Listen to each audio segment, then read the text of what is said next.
Welcome back to another episode of the Africa is Home Global Podcast. Today we will be looking at the relationship between the northern part of Africa and the rest of Africa. There has been a long-standing debate, especially on social media, on whether the northern part of Africa should be considered Africans. So joining us today directly from Algeria, it is our good friend, Mr. Sami. Thank you so much for coming on the show. Thank you as well for inviting me and hosting me. How is everything going in Algeria? Well, till now everything is well. I hope also all African continent is well also. I know that in this meantime, there is some elections in some countries in Africa, and we hope the best for our brothers and our continent. Yeah, it's a lot of elections are going on right now, and also I've been seeing a lot of terrorism all over Africa. Yeah, we just pray that Africa can come together and work as one. So yeah, when you look at the relationship between the northern part of Africa and the rest of Africans, right? Because we want to get to that point where we can come together and work towards attaining a borderless Africa for economic growth, military growth, education, and so on. What do you think of the relationship between the North Africa and the rest of Africa? Well, what I think about relationship between North Africa and the rest of Africa is like we are talking about a relationship in a family, and people outsider and some outsiders that, or some people in that family, they will say that guy or that lady, they are not part of us. But in fact, it's the bond. There we have bond, and this is the real thing. Talking about some I don't know how to call it correctly, but some, they want to divide Africa as many as they can just to rule us. Because the North Africa and the rest of Africa is the same thing. We share same cultural things. We have the same culture. We have the same food. We have the same traditions.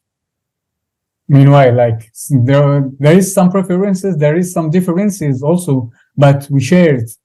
We have been colonized. We know what we want. We're working on it. And also we have the African Union.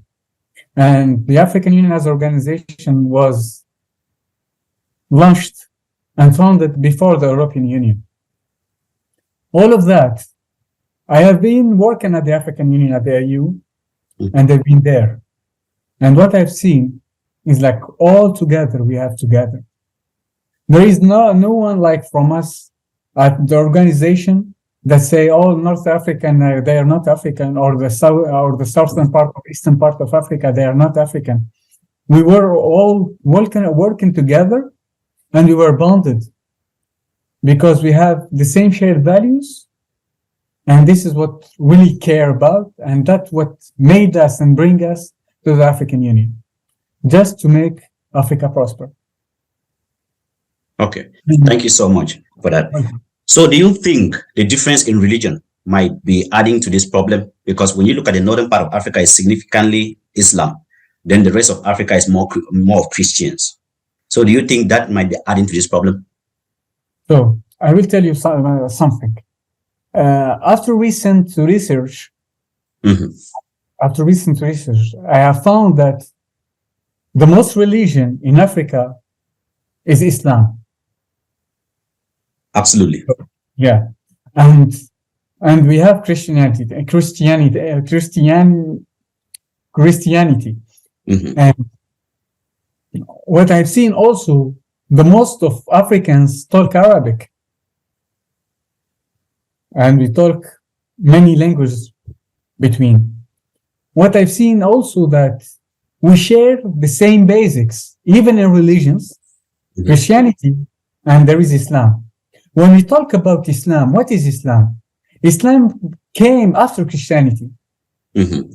For us as Muslims, Islam is the updated version of Christianity. Wait, Islam came after Christianity? I thought Christianity came after Islam, because Christianity was founded after like the existence of Jesus Christ, right? Because the definition of Christianity is basically Christ followers.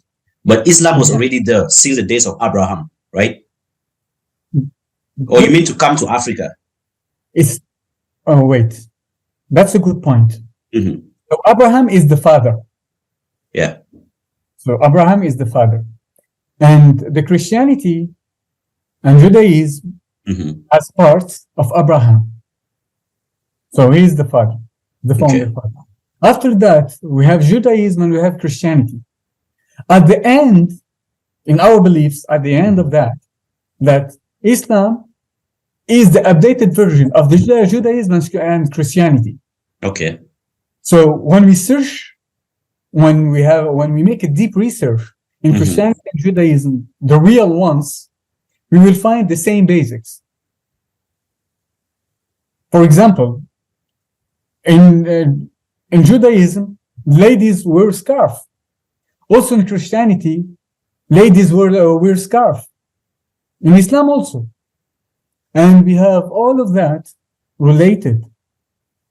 That's why I don't think that religion is somehow a matter of dividing Africa.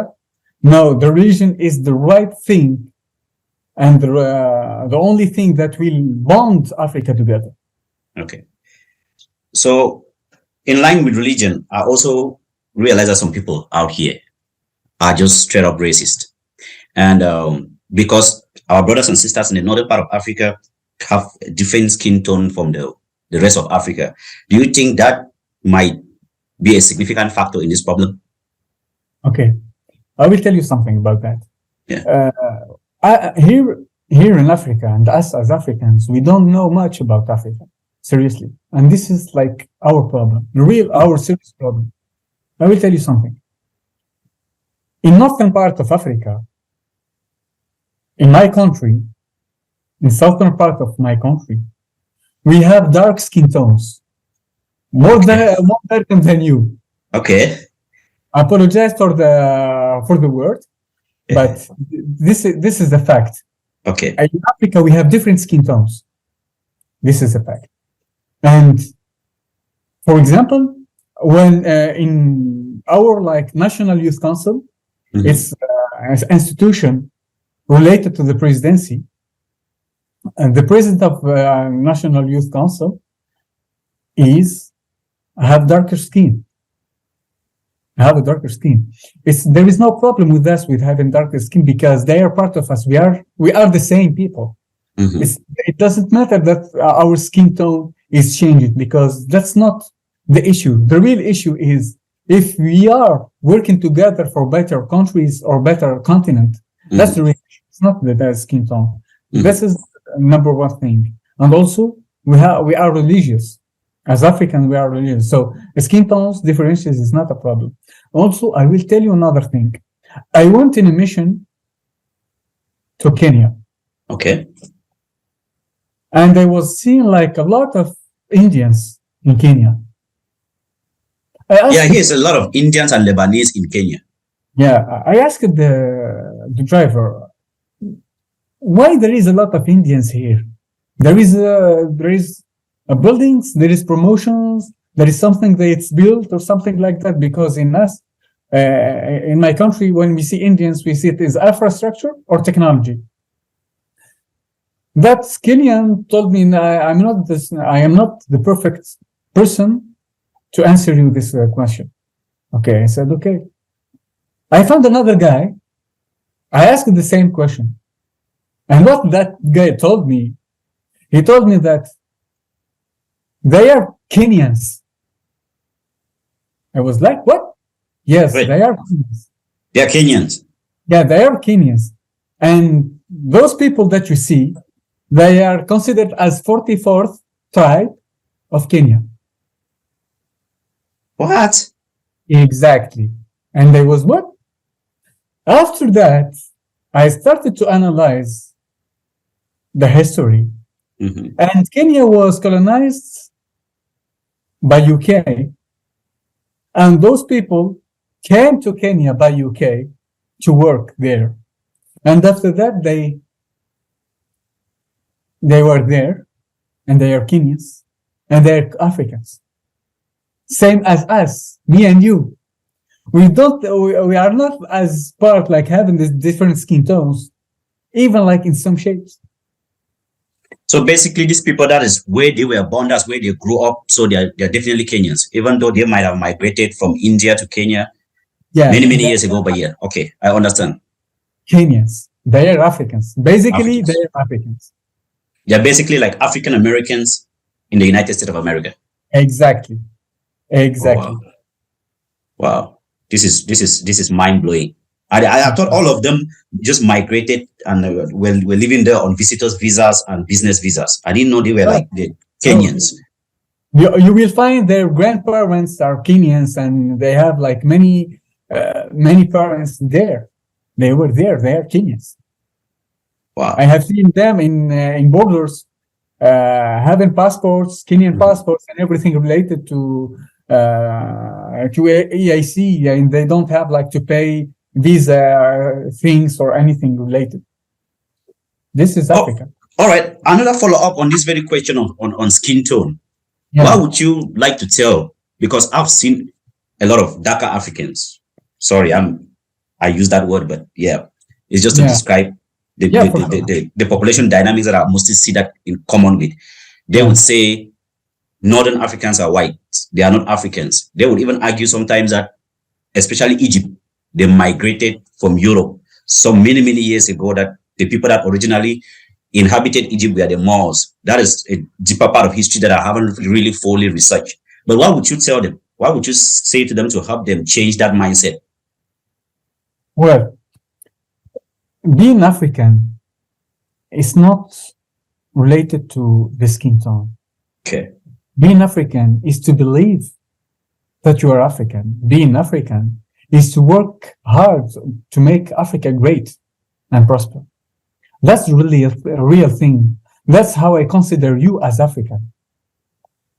Being African, making a podcast like this, and hosting people like me, trying to talk and to advocate about Africa, that's the real thing about Africa. So, as example, as you said, like there is African American at the United States, but in fact, me, as I have like a lighter skin, I am more African than them. Absolutely. Yeah, absolutely. This is a real thing. So the skin tone, nothing have with that. Nothing have with that. Okay. I have met many Africans. We have different skin tones in some part of Africa, and also me, I was like thinking they should be like having darker skin tones, but they are lighter. They have different shapes, different skin tones, and what they do and what they are doing to Africa, they're doing a great job. And that's the real thought, and that's the real thing. Thank you so much for the clarification. I hope anybody watching that had that mindset would reconsider. So yeah, moving forward, youth are definitely the future of Africa. We are young. We make the over 70% of the total African population right now are youths. So what do you think we can do to advance this idea of borderless Africa as youths?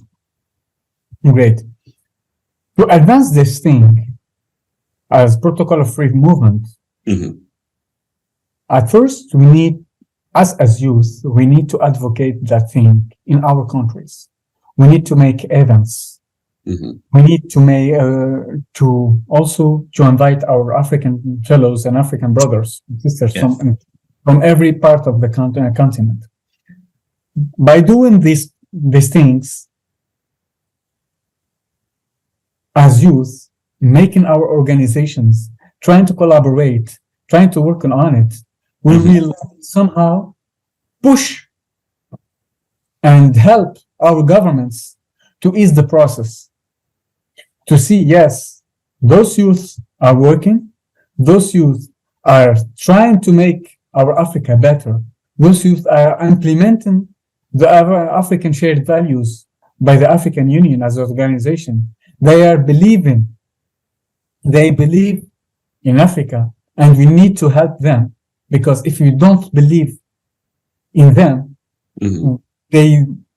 we are not deserving this place as leaders or as how to say it, policymakers, or I don't know what's so called, as their positions of responsibility.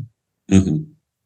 After that, also we need to advocate virtually, making such as podcasts, events, inviting Zoom calls, trying to do some campaigns, online campaigns, sharing informations about African continent, sharing news, trying to enlighten it and see what's happening in other countries, of our other African countries. We need to know about those countries. We need to know about the traditions, the food, the music, and all of that. By that, we will get used to it. After we get used to it, it will be like part of us. Like all Africans, they know what's happening in the US. They know what's happening in Europe. They know what's happening maybe in China or Russia or something. I don't know what country, but not all of them. They know what's happening in the other side of the continent. You know, that is something that is really fascinating to me, because ever since this the Ukraine war and this war now in Israel that we are all praying it ends pretty soon, I have not heard anyone talk about what is happening in Sudan. Exactly. And that's our backyard. That's our next door neighbor. Yeah. That's actually our home. Africans, they are focused more on what is happening in the West than what is happening in Africa. This is because it's the Western media. As Africans, we follow Western media. This is the thing. As example, our MFA, Ministry of Foreign Affairs, ex-former Minister of Foreign Affairs, Lamamra, is the one who will be in charge by the United Nations to be on Sudan as a missions from the United Nations. Yesterday I shared the information, but I didn't see that much of Africans share the same information, because this is the most important information that we should know and should work on it. Is like the United Nations choose a former Algerian MFA or choose a former MFA of African MFA to work on Sudan, to work on this issue, trying to mediate, trying to find a solution, trying to end this conflict in Sudan. And when we talk about the conflict in Sudan, the thing is, why there is a conflict at the first place? What's that's happening? the first question. What's happening in their country? What's happening with two peoples or two tribes or two entities? Can't we not like live in peace? They can't like have the same idea, work together, make Sudan a great country? Why? There is something. I know there is something is backed by some positions and entities. They're trying to make conflicts and not having peace in our continent. Wow. Yeah, I was watching this professor from Kenya. I don't know if you know him, Piolo Lumumba. He's great. He goes around talking about Africa. Such a great man. He said something about we needed more media houses in Africa to cover what is African, because we all focus on CNN, we focus on Al Jazeera, we focus on BBC. There's no way we're gonna get our problems addressed on Western media. Exactly. So yeah. So what do you think? Well, hold on. Let me rephrase that a little bit. You have worked with the United Nations, right? With the United Nations. African Union. African Union. Thank you. Do we have a youth program in the African Union that can promote unity among African youth? Yes, there is a lot of programs at the African Union to promote and advocate about African youth and African continent. African youth and African diaspora. Okay. Also diaspora. And they're working on it. They're working hard. And our role as African is to promote what's African Union is promoting, to at least to help and have a shape that shape will be like somehow a policy or a real thing or real talk in our countries to implement what are the suggestions and policies done by the African Union. Thank you so much. Recently, we saw the president of Rwanda, Paul Kagame, he just canceled all visa restrictions for any African going to Rwanda, which is very great. I was extremely happy. Then the president of Kenya, Ruto, he announced that next year he's also going to be removing those restrictions Would you encourage Okay. other African countries, especially a country like South Africa, Algeria, Egypt, those big names in Africa, Ethiopia, to follow these steps? They will. They will. Okay. The thing is, like, some countries in Africa, they have some situations. Mm-hmm. They will not like ease process at the first time, but after that they will, and they should do it, because follow the protocol of free movement Mm-hmm. is a basic thing to promote the AFCFTA, African Free Trade, African Continental Free Trade Area, and to have like more economy and to boost the African economy. We need to have the protocol of free movement, and we must allow to our African brothers to pass and to visit African countries without any restrictions. Why why Europeans travel Europe or European Union without any issues, and us as Africans we have some issues? No, we need to have visa, security clarification, and I don't know what's happening. No, you can't. They will not. You are rejected. Why is that? It doesn't make any sense to me. And Europeans and Americans, right? Westerners generally, they're able to go to a lot of African countries, Yeah, visa free, but you can't move from one African country to another visa free. exactly. So I was watching this guy, Wodemaya. I don't know if you've seen him. He creates content on tourism. He goes around Africa. He's great. His name is Wodemaya. He's a Ghanaian. He says something about he applies for foreign visas to go to places in the Caribbean, and in 1 week he gets a 1-year visa. But his case has been sitting in a lot of African countries for months, no visa. Yeah, And when he even do get the visa, he gets like a 2 weeks visa. yeah. That is stupid.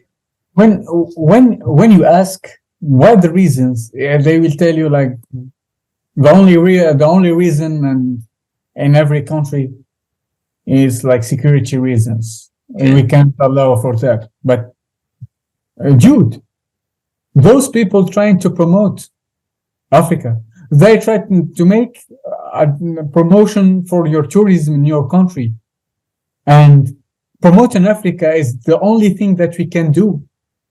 The West take our resources. At least we can like compensate that stealing resources by tourists. Some tourists, but at least they will come back here and paying for hotels, paying for expenses for traveling, and having that. And our African brothers can eat by that, like selling foods or being like as tour guides or something like that. And this like will demonize unemployability and will give a boost for a job market. Yeah, tourism is the only one way now that can bring some of that back to Africa.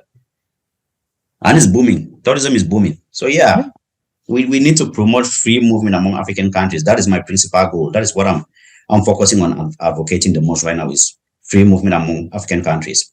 Exactly.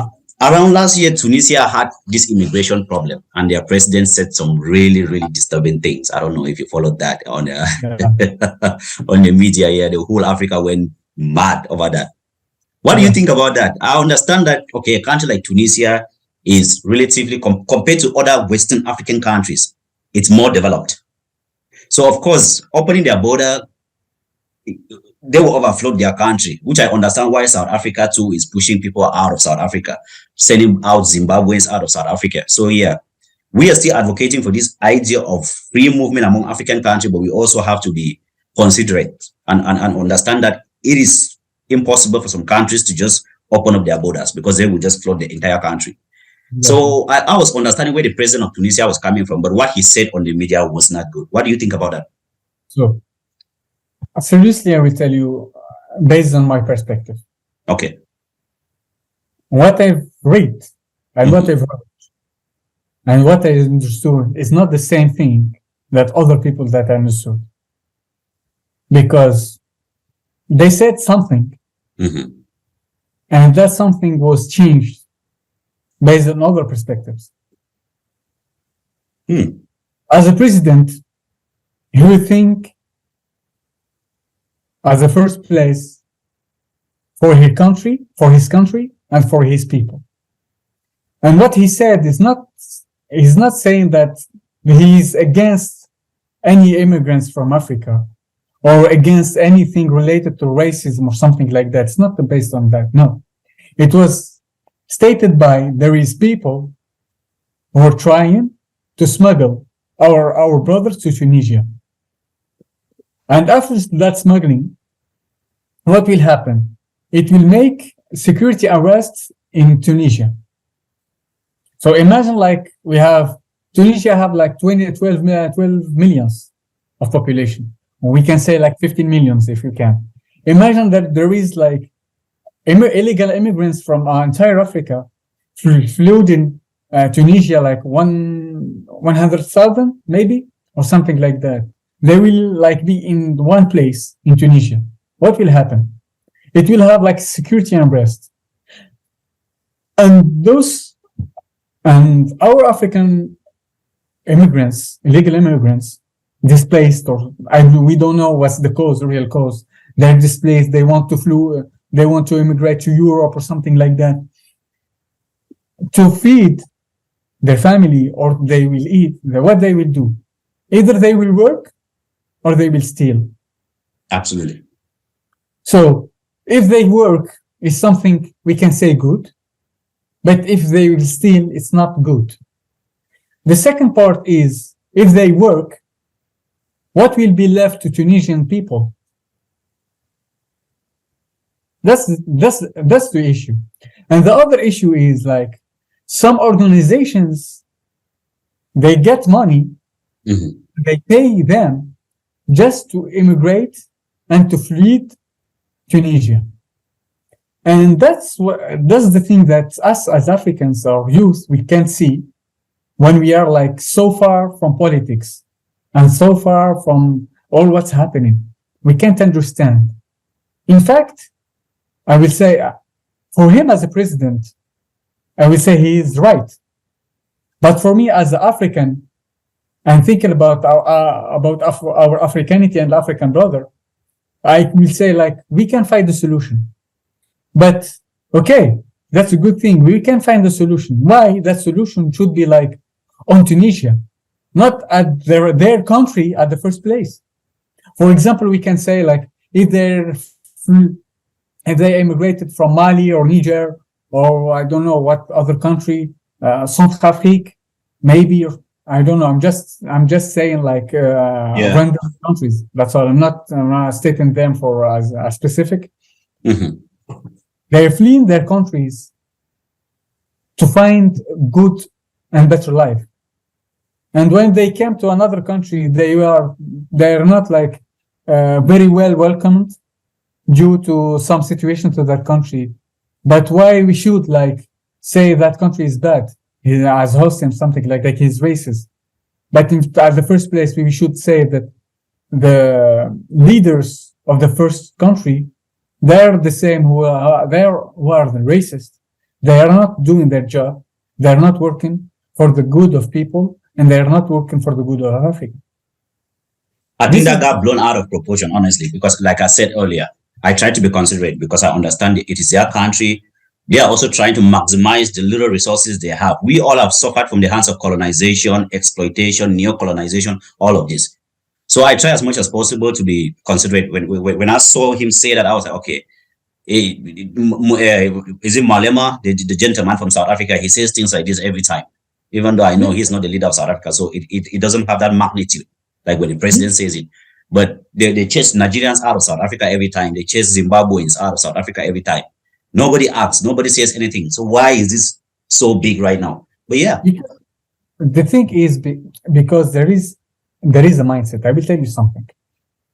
And sometimes when I am with my African brothers and our African brothers, yeah, say something.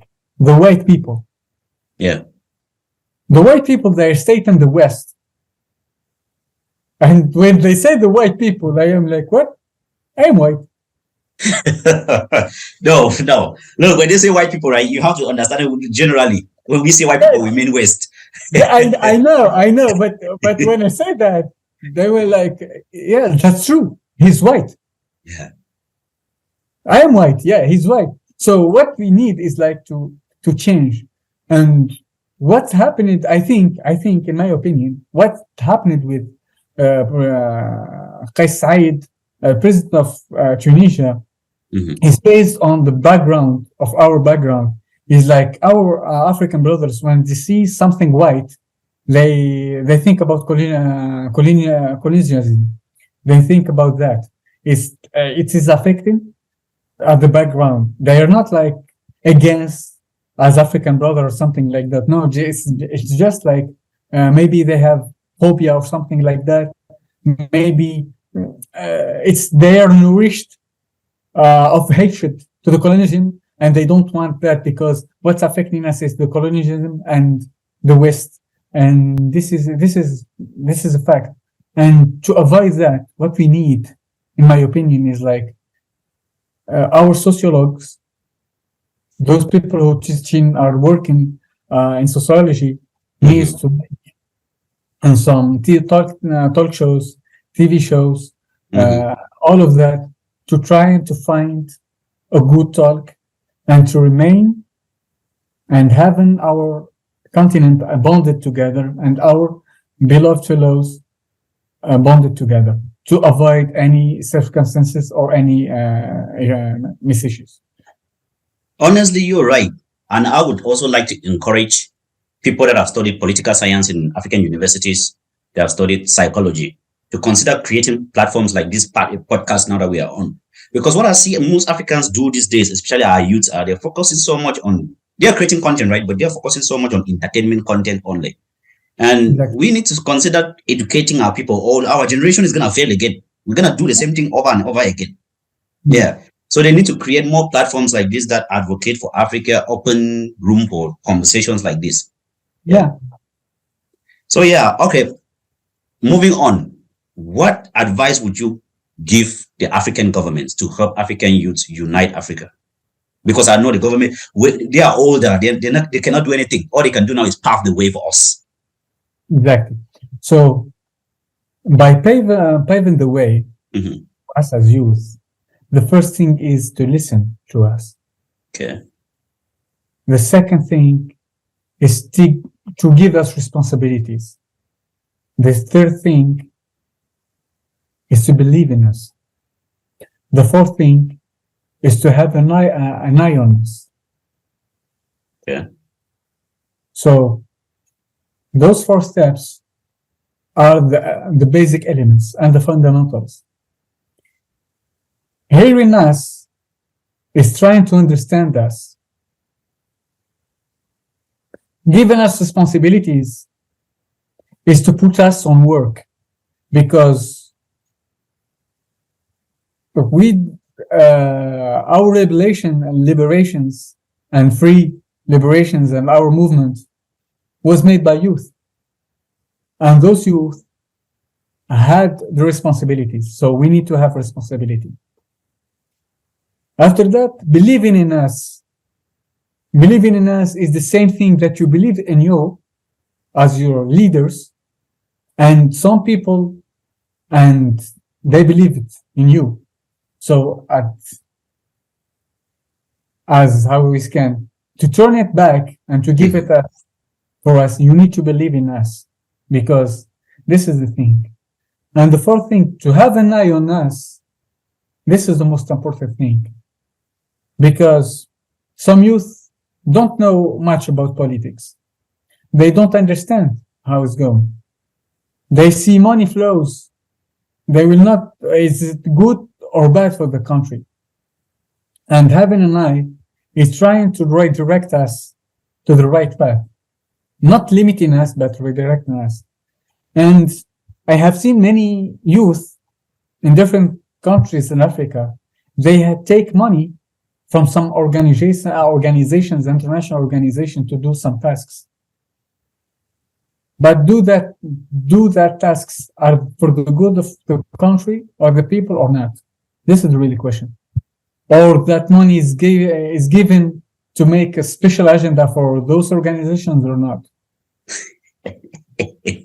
Mr. Savi, I'm gonna tell you right now. when it comes to, because I'm West African, I know West African countries. If you come to West African youth, if you write them such a big check to do something, I'm telling you, they're doing it for themselves. This is the thing. Yeah, it's a problem. Sorry, I'm laughing, but it's just funny. But yeah, that's a big problem. This is the thing, and this is the real issue, because we need to have a balance. Okay. They are older than us, and we have youth excitement and motivation. When you get older and you get wiser, you will try to stand down. You calm down. You calm down, not stand down. You will calm down. But when you are a youth and young man, you try to hit it hard, and you have that excitement to do these things. But we need to balance. Don't have we must not have limitations, but we need to balance. By balancing that, it will make us a good road and roadmap to advancing with our content and our countries. Great. Well, thank you so much for this clarification. I know I made that short video that went viral online, and I see the comments. Wow, I still see that there's a lot of Africans that still think that the northern part of Africa is, some are arguing that they are Arabs. They are not Africans. It's just crazy, because we are all Africans and we are all here for the same cause. We just want to better up Africa, unite Africa, so that we can enjoy all these things we have in Africa, and they can stop looting everything we have. So yeah, thank you so much for coming on the show today. Is there anything you would like to promote?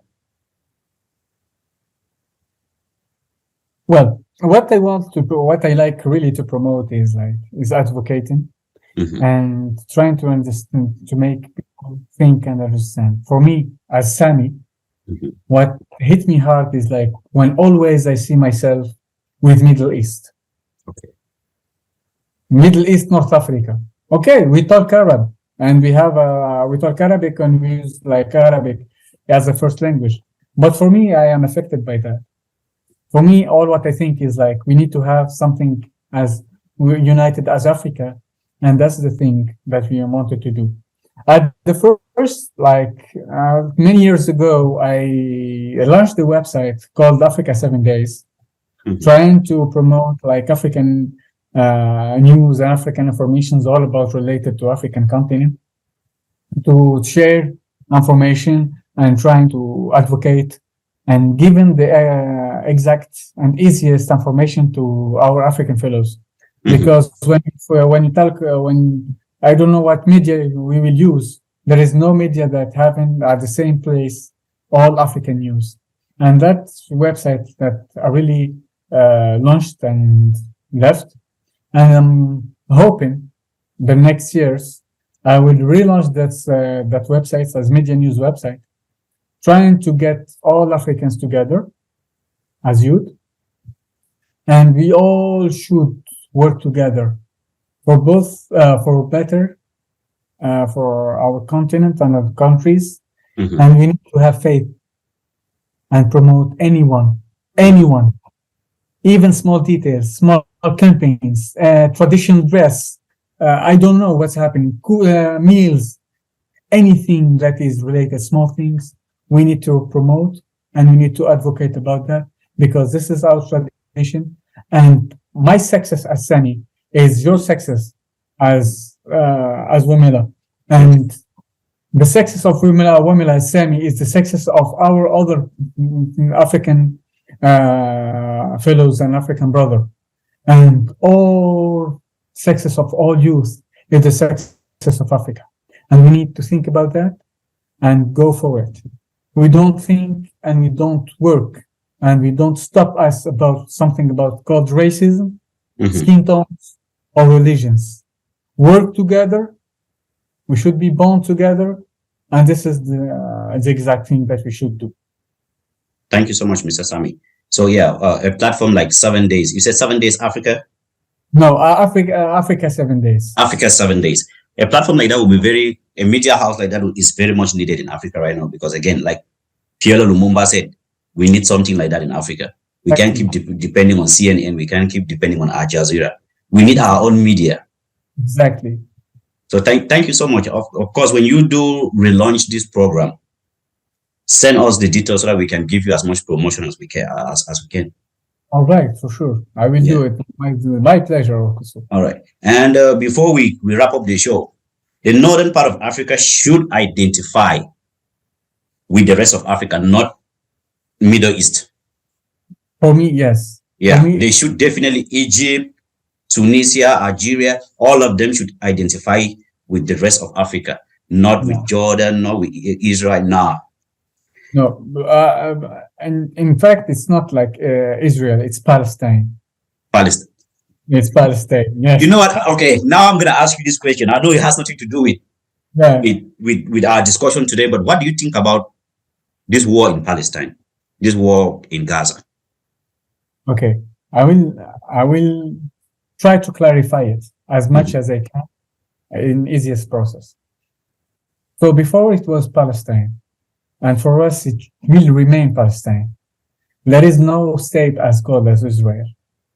What they did is they colonized it, doing genocide, apartheid, anything that related when we see it as a media, trying to make something by Zionists. So I don't know what's happening there. They have in their beliefs. And what's happening in Palestine, in Gaza or West Bank, is the same thing that happened to us in as Africans. Okay. Belgian king, Paula II, I think, I forgot his name, killed 20 million Africans. Oh, yeah. You're talking about Leopold. Leopold II. He was from Belgium. Yeah, he killed over 20 million. Over 20. Leopold II killed over 20 million. Hitler, I forgot how many killed, maybe a little bit over 2 million. He killed over 2 million Jews. Okay, we can say like for 3 million, maybe 5. Okay, we can say on the number. But the West, what they call him is like, because he killed some Jews, they are like having a picture of Hitler as he's like the most dangerous man in life or something like that. But Leopold II killed 20 million of Africans, but they didn't say nothing about it. Well, I think on that, you know, it all comes back to our own media. You understand? Because media that is owned by the West will not necessarily say much about Africa. Exactly. Both of these people are very bad. Hitler was a terrible person, but people don't even know that Leopold existed. Exactly. And it's not even up to 5 years ago that Belgium apologized to DRC for his massacre in Belgium. Yeah. And this man was still celebrated up to like 5 years ago. Yeah, he was still like a national hero in Belgium. So it's for us now to build our own media houses and advocate for what concerns Africa. I don't expect to go on CNN and hear somebody condemn Leopold over Hitler. It's just not going to happen. It's their media. Hitler, both of them are very bad. But of course, the Western media is always going to condemn what affected them first. Exactly. Yeah. So it's for me and you that we know this information now to share. There's a lot of Africans that don't even know that Leopold existed. But we studied Hitler in school. I remember in my history classes, back then when I was still younger, we talked about Hitler. We never said anything about Leopold. Exactly. This is the thing. And they are working on it. Just not to having us as being having like much knowledge, having education for a great education, and trying to ask for our rights from them. That's why what's happening in Palestine, there is genocide there, but they will say, no, it's their fault. But it's this terrorist organization in Palestine that's called the Hamas. I don't really know much about the things that are happening there. That's why I'm asking you. I heard they adopted over 200 million people from Israel, right? I mean, sorry, over 200 people, not 200 million. What am I even saying? Over 200 people. Okay, I will tell you something. Hamas is not a terrorist group. Okay. Hamas is a revolution. Oh. So what media is, what they are trying to make is like, putting Hamas as a terrorist organization, but in fact they are a revolution group. They're militant. They're trying to make their best for their land, for their country, Palestine. They're not a terrorists. Okay. So even when we see how they deal with kidnapping and hostages, they will do the same as what the international law is doing. But what so-called Israel doing, they are not following the international human law. Well, you know, in as much as Hamas, if you said, okay, because before this, I've already heard a lot of people say it was a freedom fighting group. But a freedom fighting group should not be kidnapping people. Well, we all can generally condemn that. Like, I don't know what built up to that act, but that act should not be, that is acts of terrorism. Why do I say this? In Cameroon, right where I'm from, I don't know if you've heard about the Ambazonia crisis in Cameroon, where the English part of Cameroon didn't want to be part, the same again with the French part of Cameroon. But now those people that were fighting for the freedom of the English part of Cameroon, they call themselves Ambazonians now. What they ended up doing now is they are kidnapping our own people. I see. And asking for ransom. So when I heard that they started doing this, what I said was, these people are terrorists. That's not how you fight for freedom. You can't fight for freedom by kidnapping people. I see. So I will this at the first glance, you are right. But it's not Hamas who started to kidnap people. It's not Hamas who started to kill people. Okay. So it's revendication. Some Palestinians were kidnapped by what's so-called Israel and those terrorist states, as what they called as a state. But Hamas, what they're doing is like trying to do the same thing to having back their hostages. And hold on. So Israel took the kidnapped Palestinians first. Exactly. Then Hamas then went to their land and took them. So they wanted to do like an exchange. Give me back then I give you back your first. Then why didn't the Western media condemn that? So yeah, they condemn that because they are Zionists and they own that media, those media. No one should be kidnapping anyone. Exactly. It's bad. At the first thing, you are right. No one has the right to kidnap anyone. But they do it. In order to get your right, you need to do so at least you will have an exchange. You know, the situation there, I need to do more research on it because, to be honest, I'm not qualified to talk about what is happening in Palestine. That's why I was asking these questions. I'm only talking about on the surface level. I don't really know exactly what is going on there. But one thing I know is people are dying. Exactly. And we need the war to stop. We need a ceasefire. We need to take whatever is happening in Palestine to dialogue, because fighting in the front is not going to solve anything right now. We need to get Palestine, Israel, and the United States of America on the same table to discuss what is happening there. Because America has been in the center of this. For what I can learn right now is America has been in the center of this for ages. So they need to go back in there and figure out a way to bring these two places to negotiate. Exactly. Because we are about to see one of the biggest massacres of our generation right now, if this don't stop. Yeah, and it will remain. And maybe, I don't want to say it, but maybe this will be the start of the World War III. I see that honestly. I don't want to say that with those words too, but yeah, I have a video already. I made a video already advising Africa that after what was happening in Ukraine, this thing in Israel might be the final blow for a World War III.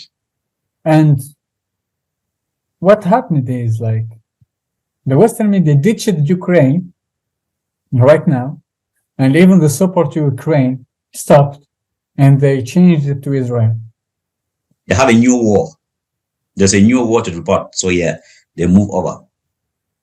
Africa should be learning from this and taking notes. No territory, like I said, I don't know what Zelensky was thinking, but no territory in Africa should ever be open for a geopolitical war.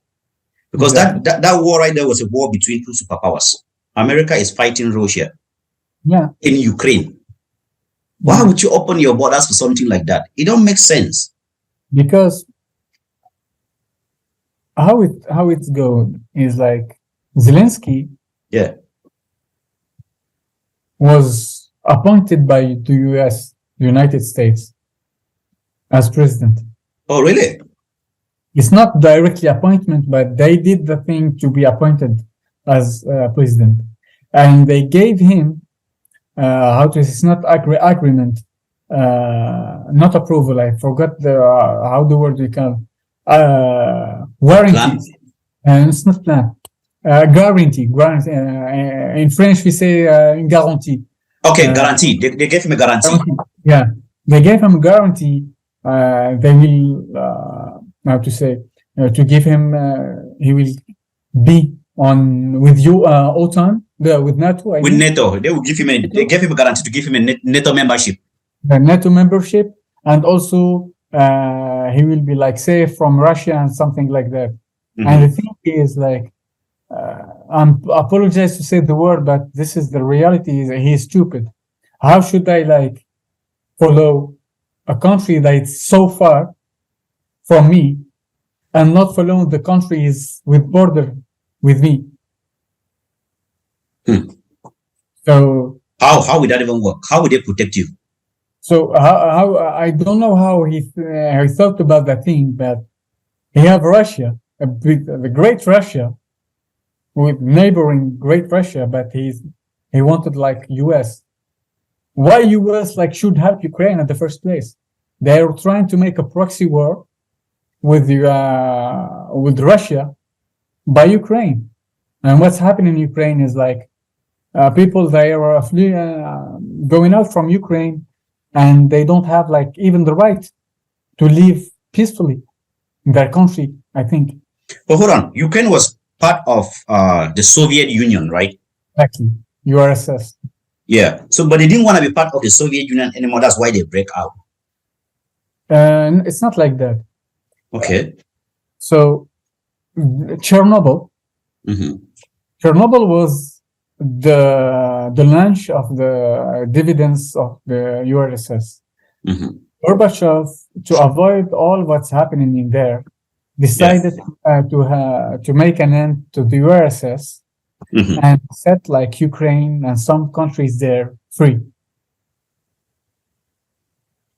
And when he set those countries free, like US tried to find the solution to have a proxy war in the Cold War, mm-hmm. at least to restrain and to englobe Russia, mm-hmm. at every aspect, and not to limit her like expansion. Yeah. By that, they will not like have it, because Russia is a great Russia, and US having like a war with not only Russia, but they have it like with China and some other countries. Wow. Well, I don't really know much about what happened in the Soviet Union back then, but that's another topic that I've not done any research on. I'm more focused on Africa right now. But anyways, thank you so much for the clarifications on Palestine and what is happening over there. I just hope they can figure out a way to come together and have like a dialogue, because we don't want any more casualties from both sides. I don't want any. All right. Thank you so much, Mr. Sami, for coming on the show today. I hope we can have this conversation sometime again soon with the progress on this borderless Africa idea. So thank you so much for coming on the show today. Okay, thank you so much for inviting me, and I hope that all what our viewers enjoyed the talk, enjoyed the show, and I hope that to see you soon and talk to you soon. Of course. All right, I'll keep in touch. Thank you so much.